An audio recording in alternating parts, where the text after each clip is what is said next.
I really love being in the diocese in Europe, but I think you have to take those rose tinted glasses off at times and remember that you may be a long way from other clergy and other support mechanisms. You know, when you're in a parish system, they're next door, you can have a chat with them. If you don't like the one next door, you can chat to the one next door to that. It's so easy. Um, when you're in the diocese in Europe, you can be miles, hundreds of miles away from your nearest colleague. You can't just go down the road to the nearest different Anglican church like you would in London. You know, it's a long way away, so you can't just be in one tradition, because then you're going to exclude all those people who've got nowhere else to go if they want to go to an Anglican church. So you have to try and hold people together. But I don't see that just as something to do because you have to. I actually think it's a really good thing to do that, and I enjoy doing it.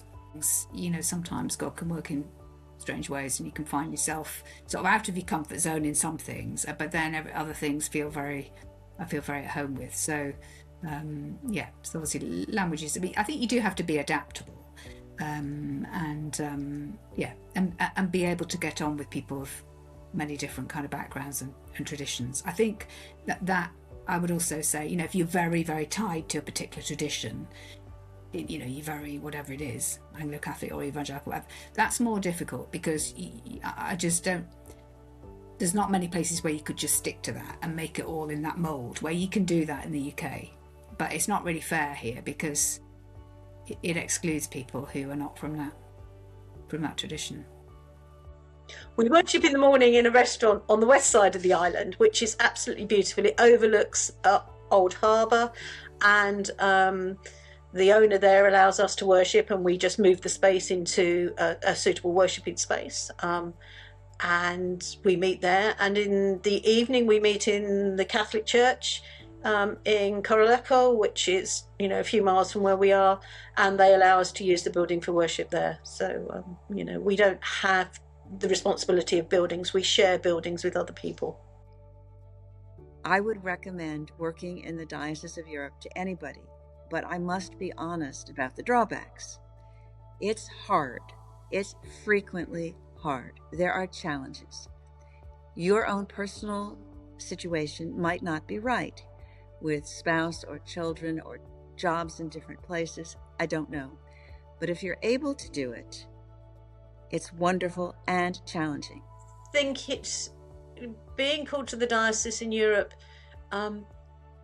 It's quite easy to get caught up in the wonderful idea of being going to wonderful places. The chaplaincies are situated in some beautiful places, wonderful cities, wonderful coastal areas across Europe, absolutely amazing places.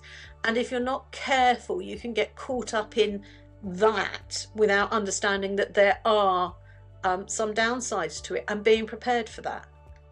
And I think that's really important. I think knowing something of the place that you're going to and understanding something of the culture is really important, because culture is different. And that makes a massive impact on the way you can minister, I think. At times, it is hard to live in a city where people speak a different language. Most people in Venice speak English, which is helpful. I speak English and French, but my Italian is terrible. There are moments when you miss home. There are moments when you feel isolated. There are moments when you are very aware of the challenges of living in another country that's not your own, a culture that's not your own. So, good and bad. I do urge priests to consider working in this diocese. Many of the chaplaincies are not full-time. They are house for duty, and you need to be in a position where that works for you. Some are full-time. As I said, it's full of challenges, but also great rewards spiritually, emotionally, and mentally. It's important, I think, to be a person who can make friends fairly easily and who can ask for help fairly easily. But I think probably for everybody coming to the Diocese of Europe, whether you're a man or a woman, there are a lot of challenges in terms of just learning a different culture, language, just the settling in thing. And you need people that are going to really kind of help you do that. Again, I've been very lucky here that there have been particular people in the church who've given a lot of practical advice about a variety of things. And I don't think we would have managed some of those things if we hadn't had people helping, you know, just finances, health insurance, which is just so hard to understand in Switzerland, all those kind of things. You know, you've got to have somebody who will, you know, help you with those things. And most churches, probably there are people like that, but you know, it is challenging. Some of the things are challenging.